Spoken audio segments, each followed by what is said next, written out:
It's a great honor to be here with these people today that have suffered so much. And to lose everything you have, and you just wonder what you're going to do and where you're going to go. And we just thank God, and I want to say thank God that He's given us the resources to be able to help. And a lot of people have helped, and not just Samaritan's Purse, but there's been many different organizations and volunteers that have just come to Western North Carolina and East Tennessee to help. I grew up, this is my backyard, I grew up about 8 miles or so from here. And went to high school right down the road, about a mile down the road. And so this is home to me. But we've got a family today. We've got the West family. This is their house. So we're here today to show the president just a little bit of the damage and the problems that the people of Western North Carolina are facing. So, Mr. President, thank you for what you have done for Western North Carolina. Thank you for coming again to see. Thank you, your son Don Jr., he came with us twice. And so they've taken a real interest. And this isn't a politician coming down here looking for votes. This is a man who wants to do something, who wants to see some changes, who wants to make life better for you. So thank you, and Melania, thank you so much for coming. It's an honor to have you here with us. So, Mr. President, please. Thank you very much, Franklin. Thank you. All right, good man. He's done a great job, a fantastic job, and we've come to North Carolina with a simple message for all the people of this region who are hit so hard by Hurricane Helene, and that message is very simple. You are not forgotten any longer. You were treated very badly by the previous administration, and I'm here after a few days of the administration. We're going to California, Los Angeles. They got hit hard, as you know. A lot of that could have been prevented, I think, if they had water, which they had plenty of, but they didn't use it. But I'm going there, and it was set up to go there. And I said, well, what about North Carolina? They said, well, what would you? I said, I have to stop there first. I'm stopping in North Carolina. So we made the stop, and I feel very good. You're represented by some great people, great congressmen are with us, and we're going to get involved with them. And Michael Whatley is here, who is the head of the Republican Party. He worked with Laura Trump to take us through to a tremendous victory, one of the, as the media says, one of the most consequential presidential elections ever. They say in 129 years, whatever that may mean. But whatever it is, it was a great election we had, and we won your state. All 3 times we won your state. And all 3 primaries we won your state. So we won it 6 times, I guess, Mr. Congressman. And it's a great place. And I wanted to come here. And before I went anywhere, frankly, in the campaign, I promised that I'd come back to Western North Carolina to help the people of the state. And today, here I am to deliver on that promise. And we have a lot of things in mind. And we're getting the Army Corps of Engineers all set. You need your riverbanks fixed. You need a lot of roads fixed. And we're going to get it done in rapid time. And I've asked Susie Wiles and all of my people to start calling up, get the Corps ready, and they're going to get ready to go. I don't know what it is. I don't know what took so long for the other administration. But remember, I wasn't here for the first 4 months or 3 months, whatever it may be. See, we can only start as of essentially 1 or 2 days ago, and we've made a lot of progress over the last couple of days, Michael. I understand we're going to get you the resources you need and the support that you deserve, and we'll be at your side through every step of the rebuilding, and no American is going to be left behind. The people that I just met are so great, and the people that own that house is going to be very beautiful in a little while. And who knows, if Franklin decides, maybe he'll rip it down and build him a new one, because sometimes you can do that just as easily, but we're going to take care of the people. I want to thank our great First Lady for coming today. She really wanted to be here. She said, no, I want to go.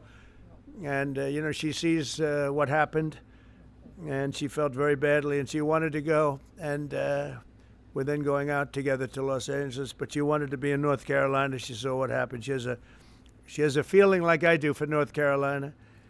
So thanks as well to a great gentleman, Franklin Graham, and his father, Billy Graham. I used to go with my father to Yankee Stadium and places to watch his father preach. And he was some preacher. You got good stock. You come from the ultimate genes, I can tell you. But he was really something. And Franklin, though, has done so much, and his father's looking down on him right now. I guarantee for a long time he's been looking down on Franklin, saying, "I'm very proud of you, son." He really is, because what Franklin's done with Samaritan's Purse is incredible.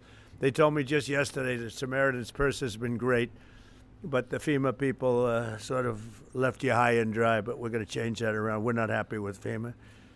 As well as all of the representatives. You have great representatives here. Chuck Edwards, who's here someplace. Where's Chuck? Where's Chuck? Chuck. Tim Moore. Tim, thank you, Tim. Great job, too. Both of you guys. Virginia Fox, a power. She's a power, that one. Don't ever have her as your enemy. It's not good. It's not healthy. Pat Harrigan. Good job, Pat. Addison McDowell. These guys were just here, just put in, and they're doing a fantastic job. Addison, thank you very much. Great. Mark Harris. Thank you, Mark. Thank you, Mark. Brad Knott. Thank you, Brad. Greg Murphy. Fantastic guy, my friend for a long time now, right? And the RNC chairman, Michael Watley, who really, as I said, brought us to a great victory with Laura, the chairman of the party, the whole Republican. I took Michael Watley from North Carolina because he did the best job and put him in charge of everything, and the job they did together was incredible. Last September, Hurricane Helene became one of the deadliest natural disasters in modern American history. Rainfall rose to far more than 30 inches, which is lethal, unleashing unprecedented devastation throughout western North Carolina and many other states, as you know, but you got hit the hardest. The highest responsibility and deepest obligation of the American government is to protect its people, and that's never truer than in times of emergency like this. Unfortunately, our government failed you, but it wasn't the Trump government. It was a government run by Biden. What a terrible situation. But our government failed the people of North Carolina in this horrible crisis. For 2 months, Asheville lacked running water, and even today, some North Carolinians can't take a hot water shower. They can't drink water. They don't know where to get it. It's delivered to them by some, or they just go out and somehow find some. It's been 4 months since the storm made landfill, and still 180 roads remain closed and in ruins. Earlier this month, the Biden administration kicked 2,000 displaced North Carolinians out of their temporary housing into freezing 20-degree weather. I don't know how they did that one, because it was cold, even while your government provided shelter and housing for illegal aliens from all over the world.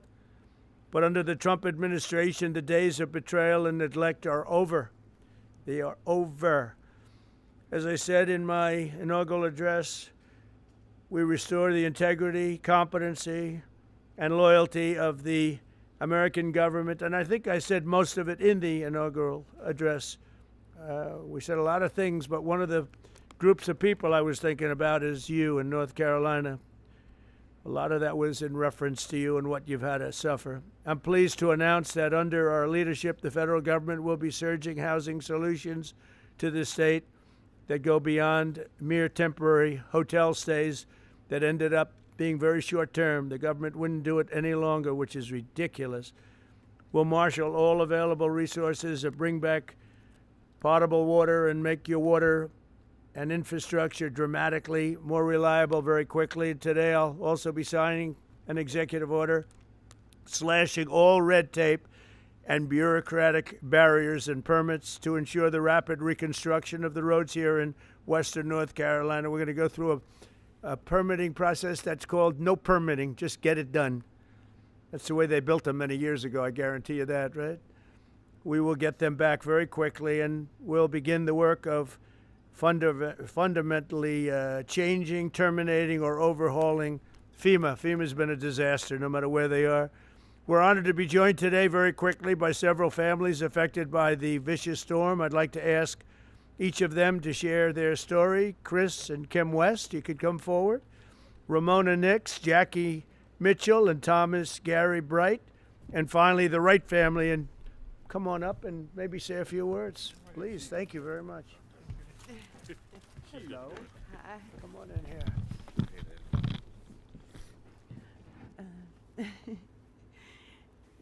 Whenever it started, we started moving our vehicles to the top of the road, and by the time we got the vehicles moved, the water had already hit our ankles in the house. And so I grabbed my purse and my little pug dog, and my husband grabbed dog food and put it in a trash bag, and by the time we got out into the driveway, it was already waist deep, and there was sticks and that kind of thing. I didn't think I was going to make it, but we did make it out, and we made it to the top of the road, and we were kind of stuck there for hours because we couldn't get out any of the ways because it was flooded all the way around. It took us hours, and we sat there, and finally it receded enough to where we could actually get out. It was probably like close to midnight, and it started like 5-6 o'clock in the morning. We just lost everything that we had. Didn't even have a brush for like 3 days. So, Come on over. thank you. Okay, good. Would you like to say something with that beautiful baby? So, hey. Yeah, so when the hurricane storms hit North Carolina, hit our home, my daughter and my wife and I were actually out of town. But unfortunately, my dad was still at home, and my mother was staying at our house with our animals. And the waters got so high that it actually lifted between that and the tornado that came through, or microburst is what they've been calling them, and lifted his home and the house that I grew up in and crashed it into our barn. It took away his business. It took away all of our tools and tractors and everything needed to keep the farm going. And my mother was trapped in the house, and there was no way to escape because the water got so high. The only thing she could do was ride it out and wait till the waters came down. So we've been doing a little bit of battling with our insurance and FEMA. We did have proper insurance with flood insurance and homeowners insurance, but since we had proper insurance, FEMA's not been able to assist us with a whole lot of things. And again, we've been having some issues with trying to get some payout for our insurance in a timely manner. We had to do mold mitigation on our home, which is extremely expensive, before the structural engineer even came out in order to get our flood payout. And to me, that was not really acceptable. Has the insurance company been responsive or not really? Not so much. You know, again, They give you the money they have to give you? I'm hoping so. And we need some assistance with that. We reached out to an attorney. What's the name of the insurance company? North Carolina Farm Bureau. You gotta move them, right? Yep, That's terrible. that's what we're after Are here. a lot So of people having that problem too? With the insurance companies, general? Different insurance companies? And they're all difficult, or just the one particular one? I've heard different stories from others, and Have a you lot heard of folks some are. more responsive? And I've heard some good instances of even Farm Bureau themselves. But in my case, you know, they'd send out a third-party adjuster immediately. Well, they wound up firing that third-party adjuster group. He gave us a quote for a much higher estimate than what we And received, you got fired? and then he got let go. Yeah, he got fired. So then they brought in another third-party adjuster to come in and lowball us. We've not received any kind of, so the flood insurance is our primary insurance, and so there was roof leaks in the home that the inspectors found, the adjusters. Well, that contributed to us losing some of our personal property as it come in the third story where there's no, or second story living space, where the flood water, well above the flood waters. So they've neglected us Was for. your mother saved? Yes, she's saved. So Yep, she wrote it in? she's right here. Okay. Okay. You So made we, yeah, we made it. That was not exciting, right? That's right.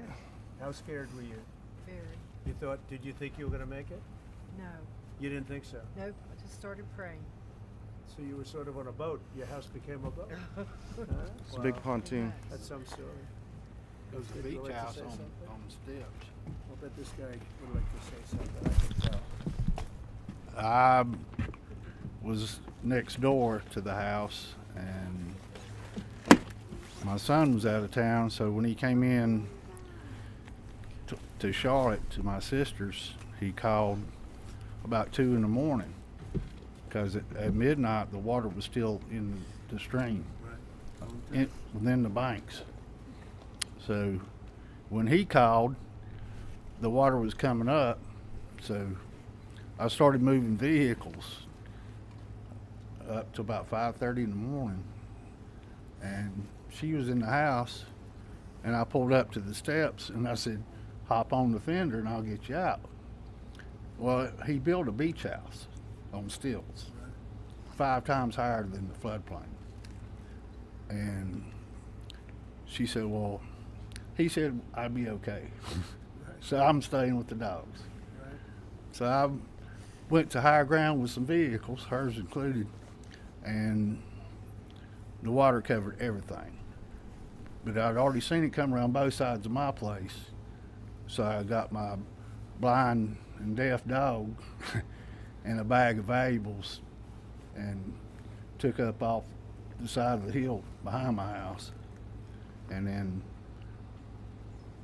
was heading to the cemetery back there because I knew it was open, because there was trees falling and uprooting. It was raining. It was, You never saw anything like that. no, I've been through floods There's never been anything. all my life around there. Never nothing. Never been anything like that. Mm-mm. But you're okay, right? Yep. House destroyed. Yeah. Well, we're gonna help you out. We're gonna help you out. Appreciate That's it. what we're here for. Thanks for being Okay. here. Anybody else? You guys okay? Our day that morning began a little taller with some trees falling into our house, which our house goes back 4 generations, 80 years, and never came close to flooding. And we woke up with trees about 4:30 or 5 in the morning, and our house sits 3/10 of a mile back off the road. And the water, we've had flooding and such in the lake, but nothing like we saw. And like most everybody else, we moved 5 vehicles this far up, and lawnmowers and everything else, and the water started coming in the house. And when it got up to about ankle high, we have a loft. I got her up in that and tried to gather what you might want, which was totally random. And when it made it to the loft and started getting up to about her hips, I built a little makeshift ladder and we got out on our roof. And we spent 4 hours on the roof. I had a little baggie. I did notes on my cell phone to my 2 kids and my 2 grandkids, and something to identify me in case we were lost in it. Did you think you were gonna make it? No, we're Oh, you didn't? yeah, we didn't think we were going to make it at all. I mean, our house was 25 feet underwater. So you And didn't think you were gonna live? no, we were watching houses, trailers, bodies coming by us. And we live in the Azalea Road area in East Asheville. We watched O our team. garage lift Yeah, up. we watched our garage float by. You just lift up. But we got to a point where it crested about 4 feet up on the roof. We took about 3 or 4 hours for it so we could kind of do everything in reverse, and got out in the mud to higher ground. And I got out higher ground up to a subway and got over to her daughter's house, where when she saw that I didn't have her, she lost it. And I was like, she's okay, she's alive. And we tried to make our way back in there and gather things best we could, but found a body right away. There was about 8 bodies in our area that first 2 weeks located, and we were lucky we weren't one of them, and blessed. But like other people, no insurance on flood insurance, so we had to depend on FEMA. They did what they could do, and of course it's not enough. Yeah, no, I know. Yeah. They're not as good as Yes, that's crazy. But yeah, again, we're thankful to be alive, but it's a long haul. What are you doing now? Staying in a camper. I've never been, if y'all notice, I'm a big guy. I don't sleep in campers very, very well. And the first night we spent in the camper, very grateful with the Asheville Dream Center coming through with the one. And Do you still have the land? oh yeah, it's family land. Yeah, the land, it looks like a beach now. It's sand, but Can it be built on? yes, Do you intend to do that? yes. You want to build again? Yeah, Samaritan's Purse, we're working with them. We're working with people. It's 80 years, 4 generations. But the house is totally gone? No, the house is there. they It's down got to, it yeah, they into came this in and mudded it. wreckage. But everything in it was completely destroyed. But yeah, it's tough. I think we're at a point in Asheville where people's forgot about Asheville, and it's stagnant. Everything is stopped. You know. Yeah. Thank you, sir. Appreciate that. Thank you, Jack. Thank you. Thank you. Please. I'm Pastor Nix, our church right down the road. We had only purchased in May, and it's a big church. We're a small congregation, and I had people say, "What are you going to do with this big building?" And I said, "Only God knows."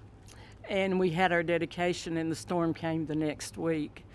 And the outpouring of people, my son brought the first load of supplies, and from there, I stayed there for about 3 months. I slept on the floor for about 3 weeks because the need was so great. The people were so devastated, and I said, I want to be here for them. And they were coming in just day and night, so there's really no need for me to go home. But we had people from Kentucky, Tennessee, Texas, Indiana, Oklahoma, people from all over. We have not received any help, like from the government or anything. But I said, Lord, if you want us to do that, people So they came from all over the states. But FEMA did nothing. It was No. it was FEMA's locals. wasted time and money. The locals and the people that knew us. And before the week was over, our church was so packed with supplies we couldn't even walk. Even in our sanctuary, it was up to the platform of things, and in our halls and in our rooms, and we're just now beginning to get a little straightened out. But somebody said, how long are you going to be here? I said, I'm going to be here through the winter and even on, if possible, because when you meet people that's been through the struggle, I had a little lady come up, and I said, can we do anything special for you? And she said, I don't want to be selfish, but said, could I have a cup of coffee? And I handed her that coffee, and she stood there, and tears just poured. She said, you don't realize how important the little things. It's not the big things in life that we have, but it's the little things, and knowing that God is our source. I don't look to man. I don't have to have a lot of things. I had trees, about 20 trees down in my yard, but that didn't really matter. Doesn't matter, because the needs of the people is what I want to be there for. God is good. He's very good. And my daughter now, her house is really in bad shape, and I'll let her tell you about that. But thank you, President. This is our president. We appreciate you so much. I live out in the Fairview area of North Carolina, and near the Back Cave, Lake Lure area. And our area was hit. It was hit really hard. I was home alone, and my husband had stayed in town because we take care of a little lady that's 98 years old, and she lives out in the woods by herself. And I said, just stay with her and make sure that she's okay. And I got up the next morning, and my first thought was, I want to go see what our road and bridge looks like. So as I was making it down to the road and the bridge, there was no road and bridge. And so, here we are, we're like at a little island, we can't access the main road or anything.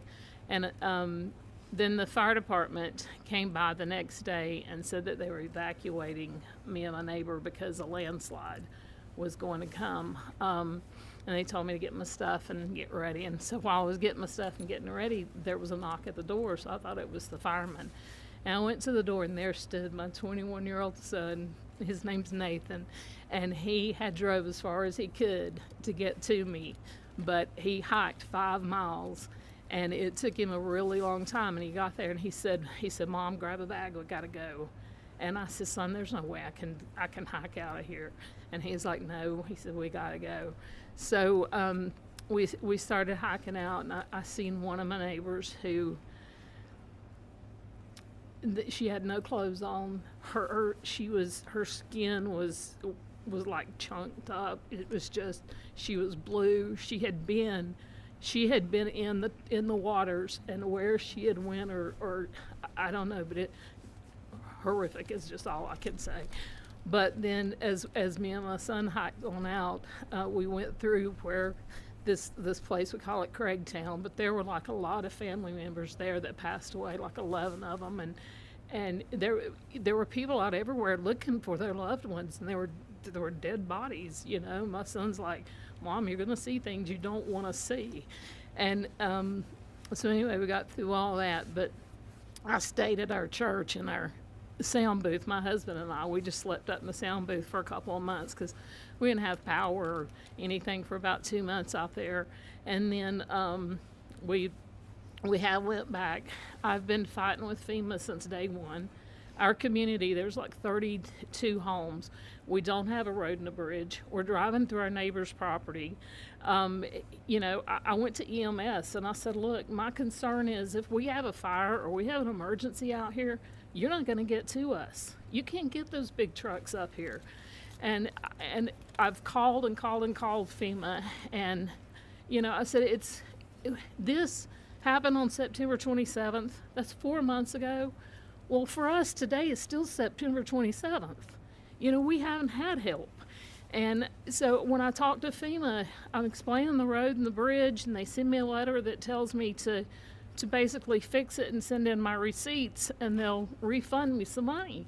I'm looking at a road and bridge that honestly, the bridge itself's probably going to be $300,000, and the road could be close to that also, because the community has to have big boulders brought in. We're not a rich community. We can't fix it ourselves. You know, it's just, and as far as like house repairs, I'm still pending. I can't get money from FEMA until I fix the road and bridge and send in my proof that it's fixed and everything. It's been a nightmare, and I totally feel like that we have been forgotten. If it had not been for our fellow American citizens who stepped up to help us, I don't know what we would have done. I have 5 neighbors around me who completely lost everything. You know, I have damage to my house, and I don't feel entitled. I'm embarrassed to even say I need help, because, you know, and sometimes there's even that survivor's guilt is what they're calling it, but you feel guilty to even be alive sometimes. You know, when you look around, you see your neighbors that are gone, and it's just, you know, we need help. I wrote a letter to send to Congress. You know, I don't understand what's going on. If we can't get FEMA help, then will you guys help us? Will you step up and be our fellow citizen? Will you step up and be our neighbor and send us something? Help us get our community back. I could go on. It's just I don't know, it's just heartbreaking. I appreciate you. Good daughter you have, huh? Good daughter. Take care of Mom. And your son must be great. My son is great. No, he sounds like a real leader and smart. He really is. Hike How would in, you have been if he didn't come and get you? I don't know. I'd just would have been there until, because the only thing we could do, there were no way to get out there. The only thing we could do is just hike up to the church, the first church that was up there, about 3 miles, to get, you know, maybe what we needed or something. I don't know. Tell him he's a real man. He is. Thank you. Sounds good. Well, again, thank you very much, everybody. So we're going to be here. We're going to be working with our congressmen and women, and they're going to do a job. And Michael Watley is going to be very much in charge, and you'll get it done. And FEMA's ready to rock. They haven't done the job because they weren't really told to do the job by Biden. I guess Biden was thinking about other things, wasn't he? But they weren't told. What they did, what the past administration did to North Carolina is a disgrace. So I just want to wish you all well. I was here right after the event, and I couldn't believe it. I have never seen anything like it. I've seen a lot of bad things, but I've never seen anything like it. And it's an honor to meet the people behind me, and it's an honor to be with our congressional delegation and some of the other politicians in the area. And it's an honor to have Michael Whatley at my side, because maybe we wouldn't be standing here as president if he wasn't. Him and Laura Trump were unbelievable as the head of the Republican Party. So he happens to come from a place called North Carolina. So I said, Michael, fix it. So good luck. Good luck. And we'll supply what you need. You know that. Okay? Thank you. Thank you all very much. Thank you very much. Heartbreaking stories and how there's been so many local groups Yeah. stepped up to assist Yeah, these that's families. one of the things you Is hear. there any talk on having money instead of going to FEMA and going through the bureaucracy to go to Yeah, them? that's what I want to do. We want to bring it locally so that a state takes care of its problem, and then they can bring it down to a local level, like Samaritan's Purse and Franklin, because that's one of the better examples. But you had numbers of people that did a great job. You have groups that did a great job and organizations. The one that didn't do a good job was the government. They did a bad job. They did, in many ways, they did no job. They weren't even available. So, good question. The answer is we go local. I think it'll work much better. FEMA is a very expensive organization that really doesn't work out very well. It hasn't. This is not the only example. So it was up to me right now. It ended right now, and I just let the state take care of the problem. I mean, you can always have problems. Let the state. If it's Florida, it's a hurricane. Let Florida take care of it. They don't need FEMA to come in. Yeah. What kind of role do you envision for Mr. Watley? Is it within FEMA, outside of FEMA? Yeah, I envision a very important role for him. It's any role he wants. He's a very capable guy, Michael Whatley, a very capable guy, and he's friends and works with these guys, keeps them elected, right? They have to do a good job. Otherwise, no matter how good Michael is, not going to work. But they've done an amazing job. They've been great. You're lucky you have great congressmen here. And woman, by the way, a great woman, very powerful woman.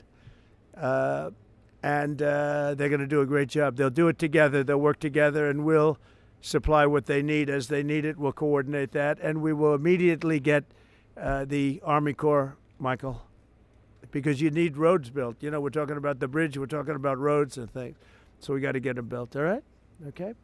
Thank you all very much. Thank you very much. Thank you very much, everybody. We'll get it going for you. We'll do a little better than Biden.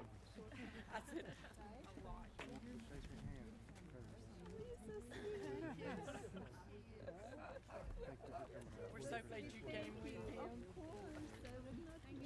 My daughter was saying, I want to see a lot of them. But thank you. What was you do? Incredible. So heartbreaking. But thank you. Thank you. Have a good time. Thanks very much. We'll get it taken care of. Thank you so much. Thank you.